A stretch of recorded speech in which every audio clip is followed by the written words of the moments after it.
You're talking about momentum. You're talking about when the momentum turns against you and there's bleeding and it tends to continue. Looking at a chart of Tesla right now, Kevin. Because when you talk about momentum stock, that's a momentum stock right there. Not usually called a meme stock, right? But it has some meme-ish characteristics. How you feeling about Tesla these days? Boy, Tesla's been a tough one. I think the way I look at it is my rule of thumb this year is patience for 2024, hopefully hope and bullishness for 2025. The reason I say that is we're right in the midst of an election year, and that shouldn't have anything to do with Tesla. But at the same time as you're in an election year, you've got Elon on X. He's got a very sort of one-sided political point of view. He doesn't hide that. That upsets a lot of folks who are usually your EV supporters and climate change supporters. Elon kind of remarks, oh, why would climate change activists attack Giga Berlin in Germany? Well, because of his politics, right? So I'd like to get past not only the election, because then I think we're going to see politics cool a little bit from the Elon point of view, but we'll also have gotten past the shareholder vote. We'll have gotten past the robotaxi event. We'll see how much adoption we actually get for full self-driving, what the adoption rates are, and most importantly, how much cash are they actually going to have at the end of the year? I'm worried that they're going to have to do a pretty large fundraise, and that's why they're cutting 14 to 15% of the staff, firing the entire supercharger team.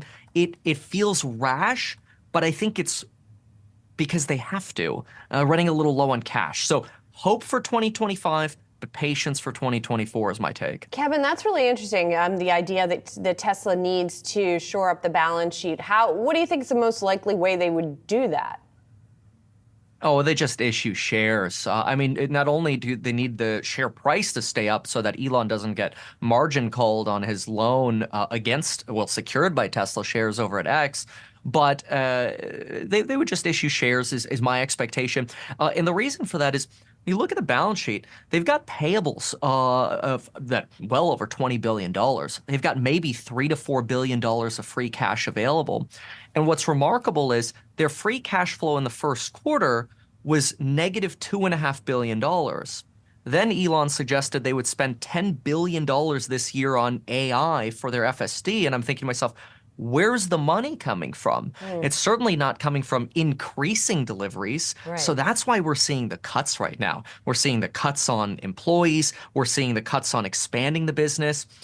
For example, two big things that I really enjoyed about Tesla years ago was the idea that we were going to build custom batteries, the 4680s. Now, those are really just a hedge. That's a word they use. They only use them for the Cybertruck. Right. The Dojo software infrastructure they were building out, the server infrastructure, that's a, quote, long shot per Elon Musk. These were things that were really, really great and full of hope a couple of years ago that are now hedges and long shots. And I think, again, it's because they have to. They don't have the money to keep throwing into these. If they did, AI, Elon's AI play, would have hired Tesla to do a server stack build out. Tesla could pay for that if they had the extra cash, and they would get the contract as opposed to Oracle. So I think there's definitely a massive cash problem, and that's why I'm just saying patience this year. But I do love the company, I love the people, I love the cars, and full self-driving is amazing. So it pains me to say that. Obviously, you spent a lot of time looking into and examining Tesla. Interesting stuff and interesting perspective. Good to talk to you, Kevin. Thanks. Thanks for having me.